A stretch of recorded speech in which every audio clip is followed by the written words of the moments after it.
Pandemonium Reigns. Yo, welcome wherever you're listening. That's my singing voice. Welcome to Pandemonium Reigns. We are back for the second time this week, Mike, because it's game week again. Game week. Game There's week. My singing voice.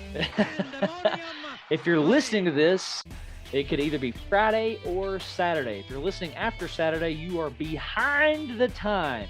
All right. Yes. And this episode is of no use to you because we are making weekend projections. We're predicting all the best games this weekend. And I feel like, for week one, I don't absolutely just love the slate, but what I do like about it, my boy, is I got some teams I'm really rooting for. You know what I'm saying? Oh, yes. Oh, yes. You know what I'm saying? Absolutely. That's the beauty of this week, man.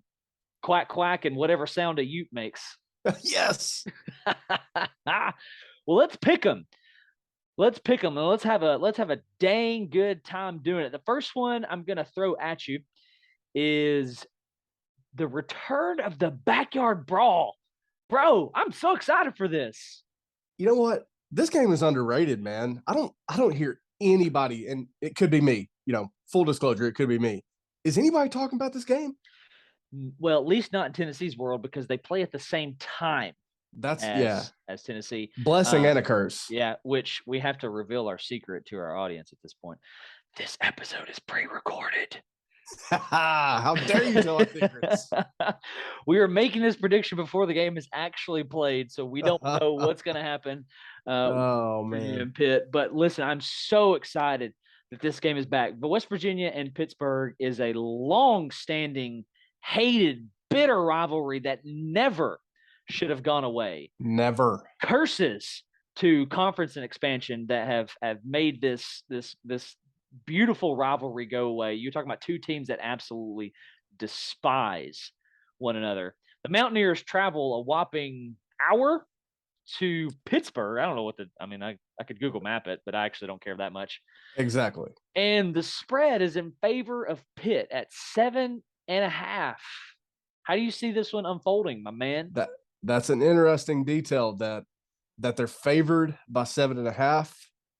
That those lucky sons of guns get to open up with their first two games at home. I mean, why don't you do something with your life, Panthers? I'm kidding. They did plenty last year, and I hope to see a little less this year. Personal biases included. Yeah. But I do like Pitt in this game. We'll talk about sports betting a little bit. We'll favor in those betting lines, the overs and unders. Yeah. And that 7.5 is telling because in theory, if you're a casual sports fan, if you're a casual college football fan, you're probably thinking that these programs are in somewhat similar regions of one another. Mm-hmm. West Virginia's coming off, or they've dealt with a little more turmoil than Pitt. Narduzzi's been there for a little while, even though we've highlighted in our Tennessee talks all they've lost. Narduzzi's been there. He got a pretty good replacement from the portal and a guy that played a little bit when Pickett was either sitting out or what have you. And Keaton Slovis, hoping that he throws 7 picks in week 2, but we're talking about week 1. But I do like Pitt in this game, probably by I like them by 11 to 14 in that range, because West Virginia, if in case you've forgotten, they do have JT Daniels. So anything he's got left in the tank, it's the battle of the former USC quarterback out there in the backyard brawl. Oh yeah, I didn't consider that. But I still like Pitt by 11 to 14. We've heard about their defensive line. We know their offensive line returns like some 14-year seniors up there. Somehow they've done that. But, yeah, give me Pitt. They're covering that 7.5 by 11 or 14 for me. Yeah. I think in my mind I had Pitt by around 10. Now, I think best case scenario in this game for a Tennessee fan is West Virginia and Pitt go back and forth in a heart-wrenching, gut-punching, barn burner with 13 overtimes. And West Virginia breaks their hearts by 2, and they cannot possibly recover from the emotional damage, right? So that was, I did not interpret that very well or mimic that very well. But I like Pitt by 10. I do think it's going to come down to, I think the X factor is JT Daniels. is he the 5-star that those guys in Athens think that he actually is, right? How well does he perform? I think Slovis is going to be good. I don't think he's Kenny Pickett by any means, but nonetheless, I'm going to take the Panthers by 10. We've already talked Tennessee, so we're not going to do that on this episode. This podcast is not brought to you by or through Orange Goggles. Moves us to Saturday, and let's talk a couple of Saturday slates. There's 4 games that we're going to look at on Saturday's slate that are of interest. 3 definite. 1 I'm going to surprise you with. Okay. All right. So let's look at if there's anybody below or in this country that is below the Mason-Dixon that cares about this game. I want to meet you. Notre Dame at Ohio State. I don't know that I care. I do care, but you know that I'm a hateful, angry person. If you've read our bios, if you've listened to some of my rants on Kirk Herbstreit, man, there'll be more rants where those came from. Yes, man. Yes. You know, old Mike would be like, "Can both teams lose? Can't they just both lose?" Can't you just both lose? 2012 in the national championship game, I was rooting for the referees. I wasn't even rooting for Notre Dame. That's how young and naive I was. Gosh, SEC pride. Yeah. I'm rooting for Notre Dame. I would love for them to snatch that momentum. I would love for them to end C.J. Stroud's Heisman campaign. Even the receivers, they've got receivers that could make Heisman runs if they were to go absolutely off. Rooting big for Notre Dame. However, Ohio State's going to run away with this one. It's at home. Marcus Freeman, good. Seems like a great coach. We know he's a good recruiter because he's getting commitments off the wazoo up there in South Bend, but it's too soon. Losing your coach, you got a first-year coach going to Ohio State who is absolutely loaded. Yeah. Talk about someone that didn't experience much of a drop-off at all. Sure, you might find it in some of those depth pieces, but that front line of that front 22 at Ohio State, I'm not sure it even matters because the quarterback is so good. C.J. Stroud, man. Agree. They're going to run away with this game, in my opinion. They're probably going to hold Notre Dame under 24, 21 points in my book. And I think that they could push 50. I mean, this is going to get ugly, I think. Wow. So you're saying Ohio State covers that -17 spread? I'm saying it. If I bet this game, I'll bet Ohio State to cover that 17. Okay. I will also take Ohio State, and I will also take them to cover, but I don't think they cover by that much. I think the score is not going to be as indicative as the game itself. I think it's going to have felt like a blowout, but it will be about a 20-point victory for the Buckeyes. Don't get me wrong. Hey, go Notre Dame and the Fighting Marcus Freemans. Do the thing, okay? Do it. Make me wrong. Make me lose money if I bet this game. Lose all the money. I like Marcus Freeman. I like that guy a lot. I do not like Ryan Day at all. I think he's scum between my toes. Hey, here's a quick factor for you. Okay. Over under on this game is 59. So that seems low. I would probably lean over on that, but especially with the way that I think Ohio State could really run it up. But that 59 is telling. I mean, Vegas, they're not often wrong, and that's a really intriguing number, especially with a gap like 17 for the line. Yeah. And for the line to be an even 17, that makes things a little bit tricky as well, because if you're going to push with 2 touchdowns and a field goal, that means you got to figure out a way to hang an uneven number or to win by at least 3 touchdowns. So that's some really intriguing numbers there from Vegas. Yeah. I think it's going to land under. However, I won't be surprised if it's over. And I think if it is over, it's because Ohio State threw another touchdown right now in this moment to Jackson Smith-Njigba. I see a Buckeye blowout. Now, the reason I don't care about that game is because there's these next 2. Man, I care. I'm emotionally invested, Mike. Like, there's a bit of a problem here.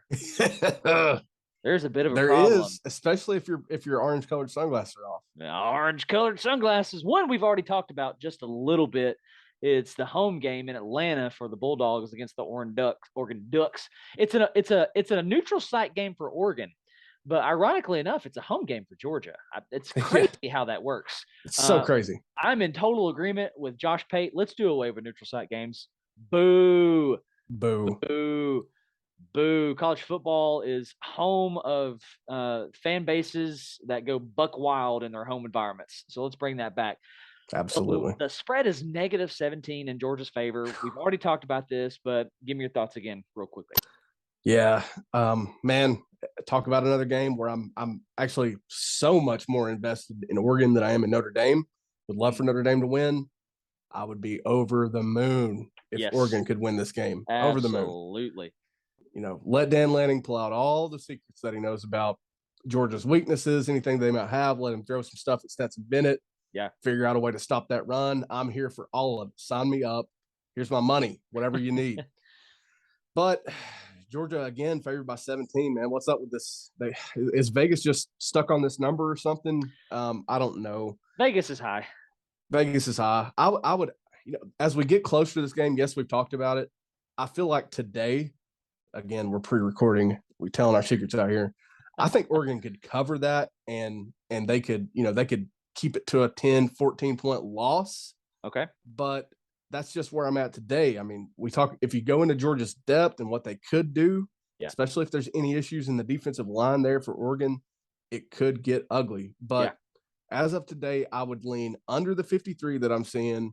It's under the 53. It's probably like 24 to 14 dogs or something like that. Okay.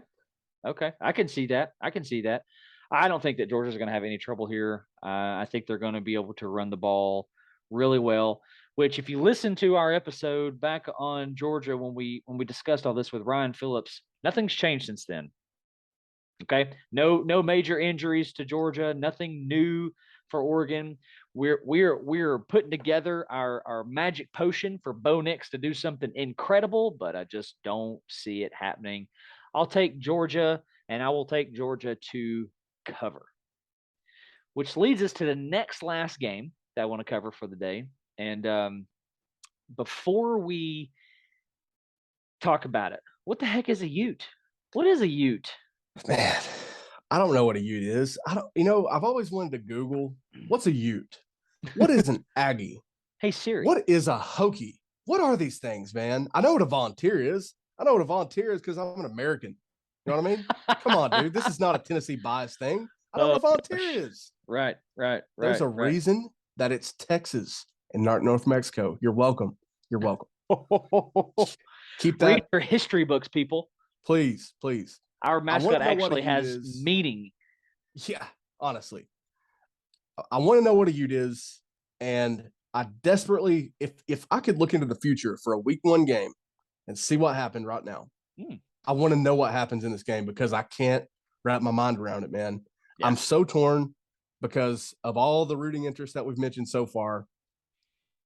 Go Utes. Go Utes. Do not let me down in this game. Yeah. It really feels it feels scary to me that Utah goes into the swamp a 3-point favorite. Mainly it's unknowns, but I mean, being a favorite in the swamp, I don't care if it's your first year under Napier. I don't care if Mullen's there. I don't even care, man. Yeah. I'm sorry, Muschamp. Good grief. Yeah. Either one. I don't care who's there. Yeah. But I just don't know what to say about this game. I don't know. Yeah. I'm with you. But unfortunately, we have officially started the podcast, Mike, and you have to officially go on record and make a projection. I'll do it. All right. But just know that I'm winging it, people. I'm winging it. I'm laying it out there on the line, taking some chances. Okay. And I'm going to side with the fear that resides in my gut that lives rent-free in my mind. Okay. I'm going to say that Florida, that they win it outright. Okay.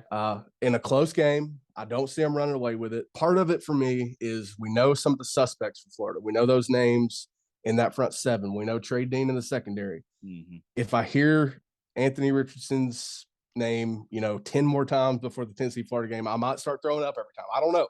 Yeah. But we know the suspects for Florida. And I think that's why I stand where I stand right now. There's that fear of Florida that lives in Tennessee fans rent-free. And I think they I think they win it outright. 3-point favorite for Utah, doesn't bother me. I think that Florida wins it outright. Okay. I don't hate that. However, we do disagree, and that makes me happy. So Yes. Utah is one of those teams that is littered with, 3 stars, a bunch of no names coming out of high school. And I guarantee you, Whittingham, head coach of Utah, is preaching that. Hey guys, we get to go play the mighty SEC. And for years, Utah has been scrappy. They are physical, they are in your face, they play through the whistle. They are also a team that just doesn't beat themselves. They sure don't. You have to go and take it away from Utah. And from what we know about Florida right now, not being very much, I don't like them to do that. Anthony Richardson is a special talent, but he's going to have to prove it this game. They don't have any time to figure it out with him. Absolutely. The lights are on. It's in Gainesville. I'm going to take Utah to not only win that game, but to cover. I know it's a whopping 3 points, but I'm going to take a 10-point win in Gainesville by Utah. And that is the game when the weekend is over that the media is talking about how Utah handled the Florida Gators and the mighty SEC. And this is coming from somebody who is a fan of a team in the Southeastern Conference. I think Utah comes ready to play. They've got a stud quarterback in Cameron Rising who's coming back, who can throw, who can run, who can do all the things. He is more proven than Anthony Richardson. I think Richardson will make some plays on Saturday that make Saturday night that make you go, ooh. But give me the Utes. Give me the Utes. From your mouth to God's ear. Let it be, Lord Jesus. Yes and amen. Hey, I'm going to throw another game at you just for funsies, okay? You ready for this? Let's do it. I don't even know where this game is being played at. I'm sure it's going to be in Lincoln, Nebraska, if I have to pick. But Nodak State, North Dakota State Bison take on Nebraska. And Nodak State is not what they used to be, but neither is Nebraska. Ooh, man. I couldn't even find a spread on this game. It's like Vegas doesn't even care about Nebraska anymore after they wet the bed against Northeastern. Talk to me. What do you? The ESPN FBI has got Nebraska at 97.9% to win this game. This is game 2 for Nebraska. This is game 1 for the Bison. Talk to me. Man, Nebraska needs to go in and put up they need to put on a show.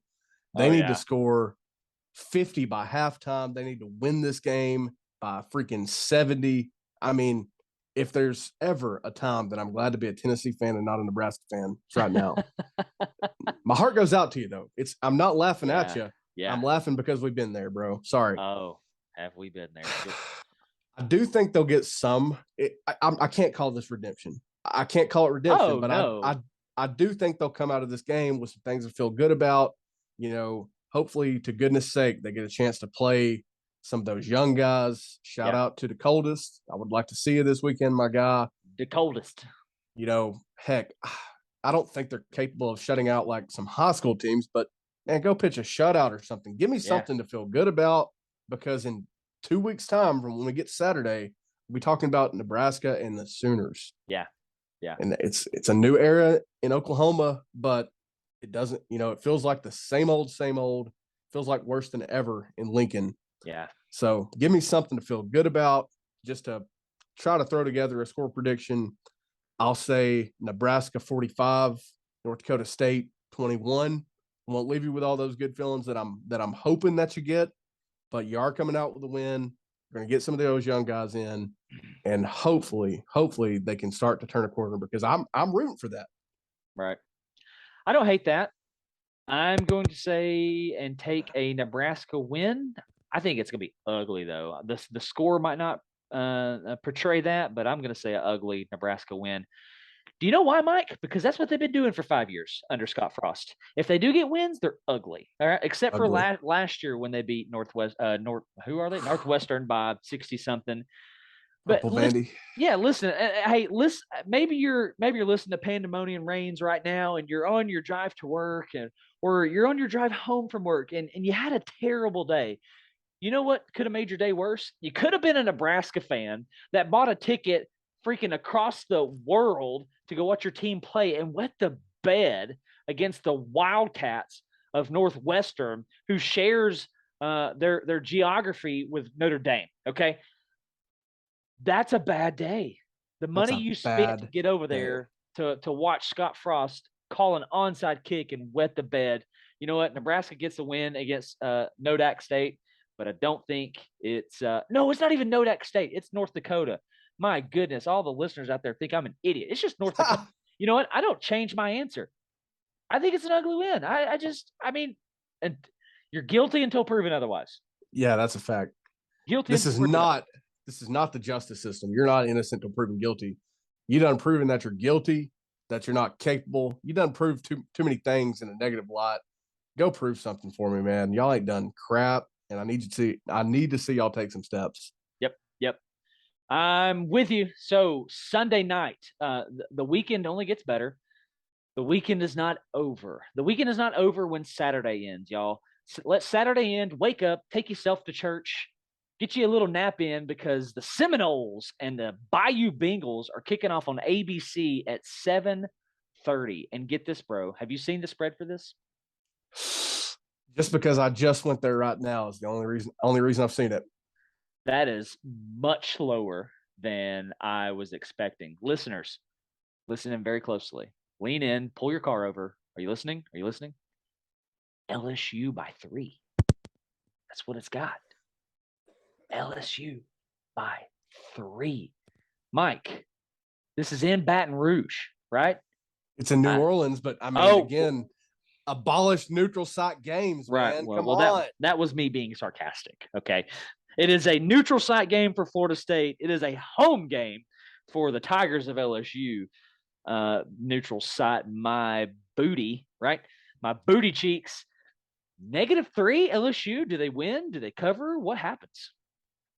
Woo, boy. You know, FSU put up an ugly number against Duquesne, a team that you might have seen in March Madness, but you certainly ain't seen about their football team for any good reason. I'm going to tell you that right now. But gosh, in some of those clips, you know what I can't get out of my head? Some of those interior offensive linemen for the Seminoles, yeah, they may have turned it into a positive play. They may have had more speed than Duquesne, but they were getting pushed backwards against Duquesne. Yeah. I'm going to tell you right now, if you can't push Duquesne off the line of scrimmage, you're probably going to get whipped at the point of attack against LSU. Yeah. And I've done a little digging into some SEC team rosters. I know that they lost some players in the portal and that they gained some players in the portal. And I know that everything's new in Baton Rouge right now. And that makes me feel better about LSU because of the talent that I know that resides down there than some of the unknowns that we've seen in Tallahassee. You know, you might even draw some parallels from Tallahassee to Lincoln, Nebraska when you think about some of the scenes over the last few years for the Noles. I would love to see the Noles get this win. I would love to see the Brian Kelly era not go well in Baton Rouge. 0-1. 0-1 would be a great start for that, man. But I'm going to take LSU to cover that and probably pull out like this. I don't think there's going to be a bunch of offense in this. You know, can they guard Boutte? Probably not. But is it going to gel for them down there with all the new? Still yet. I'm going to say 13-point, 17-point win for LSU. But I'm thinking a low scoring, kind of like maybe a 24-10, 24-14, ugly kind of game. Yeah. I mean, you could even see some of those points come from like a special teams, big play, or defensive touchdown. I just don't see much offense coming from this. Maybe I'm wrong, but I don't feel good about that FSU O-line for this game. Yeah, I'm with you. I see it unfolding the exact same way, and my wishes are all the same as yours. I do think that the X factor lies in Florida State's hand in Jordan Travis, the quarterback for the Seminoles. I think he's going to have to play the lights out. If that pocket collapses, he's going to have to make Johnny Manziel plays. He's going to have to make the right checks. He's going to have to sustain drives. He's going to have to extend plays. All the things in order to pull off this upset. Even with that said, I'm gonna take LSU, and I'm gonna take them to cover. And if I'm betting this game, you can take it to the bank. I'm betting the under on that 51.5. I don't see this game getting anywhere near 51.5 from where I stand right now. Yeah. One thing I did notice when I dove into LSU's roster, just as far as sheer bodies in the room, it seems like there's a lot less defensive backs, and they're kind of known for some defensive backs down there. But I mean, they actually break it down on their website by safeties and corners. Mm-hmm. And I counted like 4 or 5 safeties. I mean, that's just not very many safeties. So maybe if FSU can protect, maybe they exploit that. Okay. And then something that we texted about the other day is there's going to be a true freshman left tackle starting for LSU. Oh, yeah. It's funny. It's funny. We know that, but Brian Kelly won't tell us who the quarterback is. There's something ironic about that. But, maybe FSU exploits some of that. I still just don't love the offenses here. So, yeah, under that 51.5, but LSU pulls it out by 11 or 13 or 17 points. You know what? Brian Kelly hasn't even coached his first game in the SEC, and I'm already over it. Yeah, absolutely. I'm already over it. Withholding who his quarterback is, I think we all know that it's Jaden Daniels, and if it's not Jaden Daniels, then somebody is really coming along. But Brian Kelly, the only thing worse than Brian Kelly is Urban Meyer, but we will not go there. No, we won't. Hey, one last question. You said you wanted to ask me before we hop off for the weekend here, but I do want to point out and give you guys some good news before Mike asked me this question. When you thought your weekend of football was over on Sunday, it's not, because Clemson is going to be taking on the Yellow Jackets Monday night. The only thing better than a Monday night and Monday night football is college football on a Monday night. Who gives a crap, even though we'll probably be talking NFL once the college ball season ends here on Pandemonium Reigns. Sure, Mike, you said you had a question for me. What is it? Lay it on me. I do have a banger of a question for you, but you just prompted me to go look and see what that line was on Georgia Tech and Clemson. Oh boy. And much like those FCS opponents, when they get mixed in with a Power 5 team, there's not even a freaking over under. There's not even a betting line for this game. That's how bad it's going to be for Georgia Tech. But yeah, go ACC for sure. Sure. All right. Yeah. Where is that upset? I'm not talking about that week 0 upset of Vandy beating the Rainbow Warriors or Northwestern, actually, as expected, beating Nebraska. Where is that upset coming from week 1 in college football? Rumor is the Commodores are still storming the field in Honolulu, Hawaii. I've seen it. They're doing it. Oh my gosh. All right. So what is the upset of the weekend? Peeping over the schedule very quickly, my eye goes to 2 different ball games. The first game is Penn State and Purdue. I know that Purdue's lost quite a bit, and Penn State is going to be returning quite a bit and going to be probably pretty well favored in this. Purdue is just that team that always seems to beat somebody they're not supposed to. They did it to Michigan State. Was that last year or a couple years ago? Yeah. Last year beat a really, really dang good Michigan State team. Won the shootout against us. I can see them giving Penn State fits. Vegas agrees with you. Really? What does Vegas say about it? Penn State's only favored by 3.5, which is just not a good sign for the James Franklin era. It is a home game for Purdue, and I know that factors in when Vegas does these things, but Penn State only being favored by 3.5 is not the sign that you're looking for going into what seems like year 23 for James Franklin at Penn State. Oh, it seems like only yesterday when he was in Nashville. That's sarcasm, folks. The second game that I see, I find this one more likely than I do Penn State Purdue, and that's the Wolfpack traveling to East Carolina. Listen, I know NC State's going to be good. I know that they got that quarterback situation with O'Leary figured out, and they're talking about him winning a Heisman or at least being a finalist there in Raleigh. But I like East Carolina. I mean, listen, they're a Group 5, so I don't have a lot of information on them. I can see NC State going in this game, feeling like they can roll it out, and East Carolina be like, all right, oh, cool, watch this, right? Watch this. And next thing you know, the fourth quarter rolls around, and they're right there in it, and NC State is going, oh, crap, right? So I actually see that one more likely than the Purdue game. What say you though? You got an upset for me? I do, and it comes down to about 3 games for me. I like that Three. Purdue Penn You State. told That's me not one that. one. No, I'm going to narrow it down for you. Don't Okay. you worry. Okay. What my heart wants it to be is the Georgia State, lovely team down there in Atlanta. They travel to Columbia, South Carolina. Oh I would boy. love in my heart for it to be South Carolina dealing with that mess, especially in year 2 when things are supposed to be going so well for them. Give me that. But I don't think anyone will be allowing Georgia State to come in anytime soon and be overlooked. Vegas certainly doesn't love Carolina. They're less than a 2-touchdown favorite against Georgia State, but still, I don't think anyone's going to overlook Georgia State quite this soon. The other one, again, coming from a small place of bias and hatred, is Miami of Ohio traveling to Lexington, Kentucky. Oh, you're I think, doing this through orange goggles. hey, maybe I am, but do you remember that Kentucky and UT Chattanooga game last year, my friend? Oh boy. Oh They're boy. replacing Yeah. Wandale Robinson. Chris Rodriguez is certainly out, and not even on the depth chart right now. So he's out. Going to replace some guys on the offensive line. Will Levis going to have to find him a new target because Wandale, he ain't there no more, my friend. Yeah.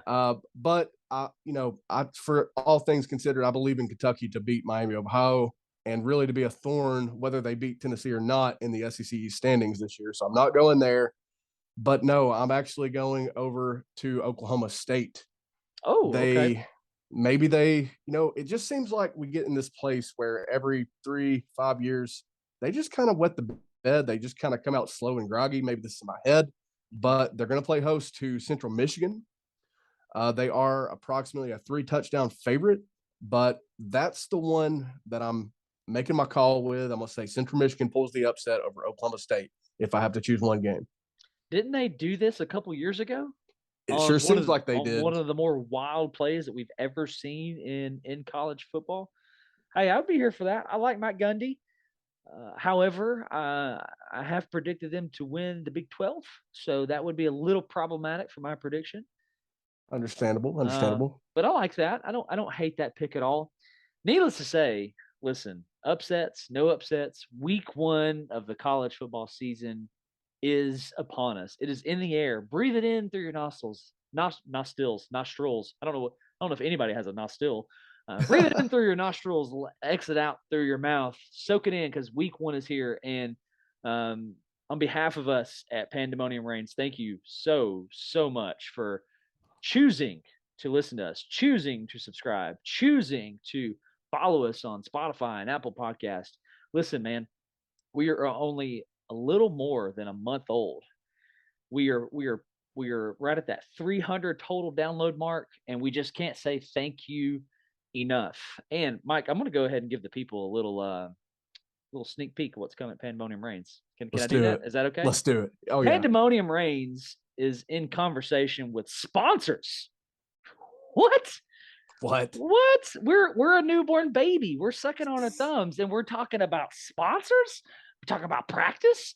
So, what that means is we have to say thank you again to our listeners. So thank you so much. You could be listening to anybody, but you have chosen to listen to us. And Michael says more than thank you that he's actually handing out personalized car washes. Absolutely. I actually have to drive your car down to Gainesville for it to be washed, but I will be maybe washing it, or maybe damn well, who knows. Okay, fair enough.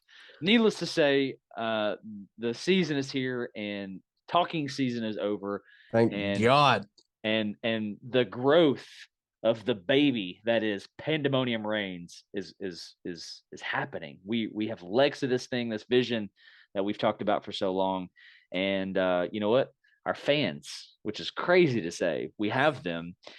You guys are making this fun. Thank you for interacting with us. Thank you for following us on the social media platforms and all the other places. We have reached farther now than YouTube and Apple Podcast and Spotify. You can find us on places like Google Podcast and iHeartRadio and wherever you get your listening pleasure. If we are not there, let us know, and I will do everything I can to get us there because we want to be in your ear.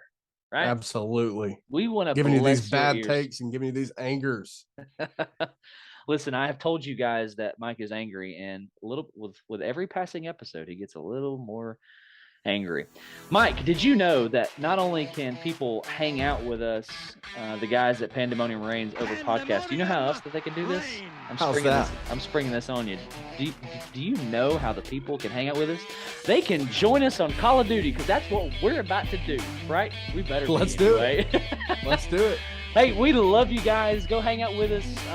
Next episode, we'll be back next week. We'll be doing a Tennessee game recap and talking the rest of the college football world. Until then, we love you guys and have a fantastic Week 1 weekend. Enjoy. Bye. BBO.